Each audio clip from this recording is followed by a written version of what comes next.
we're going to be looking at what we can do to start bringing content into our site. So looking over here, the editing menu is right over here, and today we're going to be focusing on the part that is where it says insert and all the pieces you can put in there. So let's jump into what we got here. So you have a text box, you have images, you have embed, and you have drive.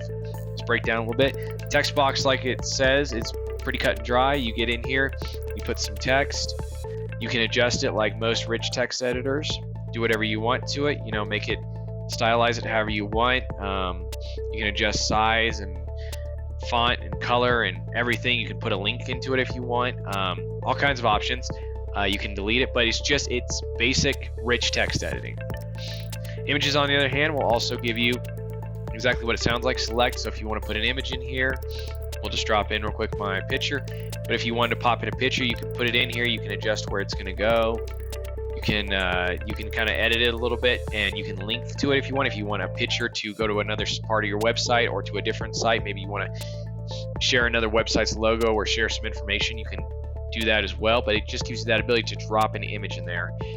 The editor for Google Drive is more of a modular block-based type editor, whereas you can see here it's very kind of grid-based, and so you have some customization, but it's not quite to the full extent of like I'll say a full package. I'm not sure the right term at the moment, but a full packaged or a fully free form editing suite where you can do like anything you want. This still has some rules, and it's still a bit more blocky. They have this embed option where you can drop in another site or something else using the URL. So like here, I'm going to drop in, let's see, it'll ask you how do you want to put this in. So you can put in like a preview, or you can put the whole page, and by doing this allows you to actually drop in another website in your site. And of course you can also redirect people to it, but it's a really neat little feature.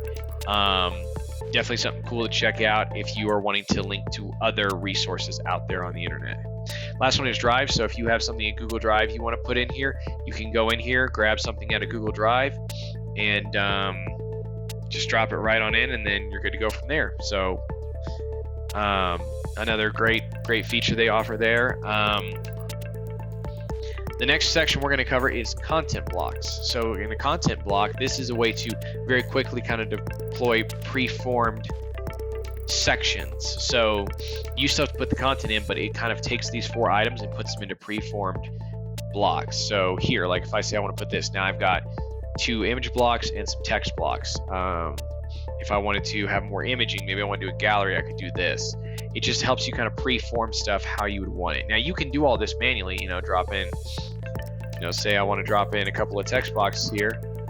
I'll just, sit here and I could adjust them and I could build them how I want. So there's definitely some customization options you have, but those allow you just to immediately, without any other sitting here and you configuring it, drop in text boxes how you'd want them. So really neat way if you're kind of wanting to bake out something pretty quick, or if you see a layout you like and you're like, oh, I'd rather just have it already use this pre-made layout, you can do that. The last part here gets into more of like this is probably their really granular, I'll call it, piece of this, where you can drop in table of contents, image corral, where you can drop multiple images in. You could put a button if you want to put a button and a link. You could put your social links. You could put a spacer if you just want some empty space in your site somewhere. You can drop in YouTube videos, or make a placeholder for just about anything. You could have you can put in documents and sheets and forms and charts. It's a really neat option where you can put content in your site and just reference other documents or other things that you already have sitting in Google Drive and display it inside of your site. So it's a really amazing opportunity. You could drop in a calendar if you want to put in one of your calendars in.